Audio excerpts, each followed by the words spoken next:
There is a proposed scientific code of ethics, and one of the tenets of it is this: do not knowingly mislead or allow others to be misled about scientific matters.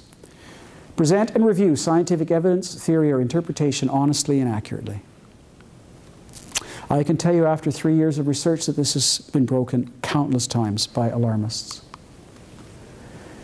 Even the alarmist climate scientists are beginning to get worried about this lack of honesty. Here's what James Lovelock, the inventor of the Gaia hypothesis, has to say. The great climate centers around the world are more than well aware of how weak their science is. This came after ClimateGate, a bunch of emails that showed how corrupt climate science actually is at this point. So they're trying to, in effect, repair the damage, and this is one of them. More than well aware of how weak their science is. If you talk to them privately, they're scared stiff of the fact that they don't really know what the clouds and the aerosols are doing. We haven't got the physics worked out yet. So we're making long-term predictions. We're going to completely restructure our economy, and we really haven't got the physics worked out yet. Does this make sense? Here's climatologist Judith Curry. No one really believes the science is settled or the debate is over. Oh yeah? Scientists and others that say this seem to want to advance a particular agenda. There's nothing more detrimental to public trust than such statements. I can tell you that my lack of trust in these climate scientists comes from exactly this.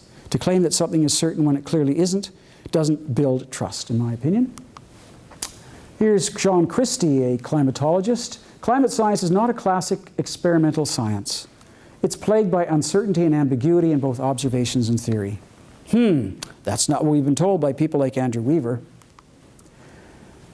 Here's climatologist Christie again. Lacking classic laboratory results, it easily becomes hostage to opinion, groupthink, arguments from authority, overstatement of confidence, and even Hollywood movies. Mike Hume, seen him before, IPCC's contributor, basically not a skeptic. In climate science, it's hard, if not impossible, to apply the scientific litmus test of falsification through experimentation.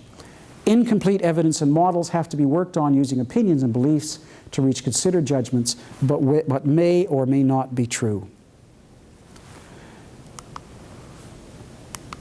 The point I want to make on this is, science is falsification through empirical evidence and prediction.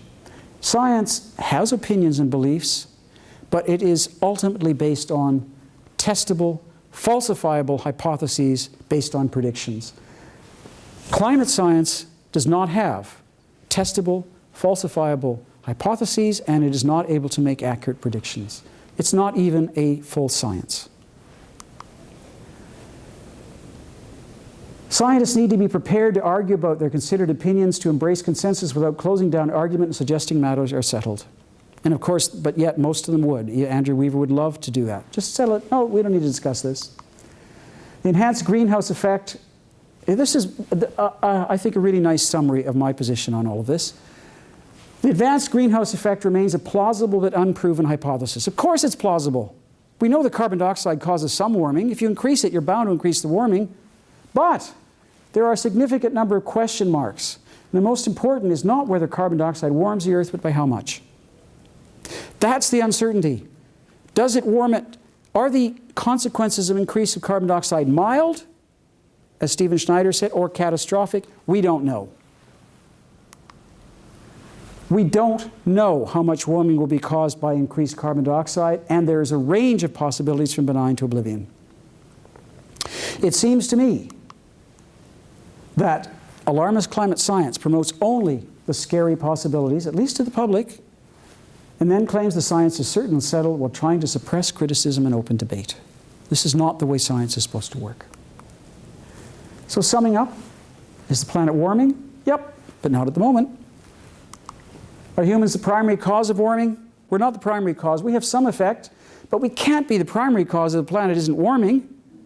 Think about it.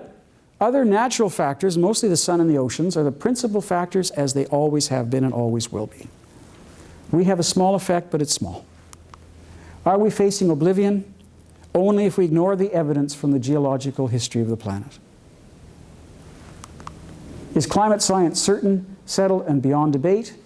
That claim is quite simply absurd. So here's a little quiz for you just to end off.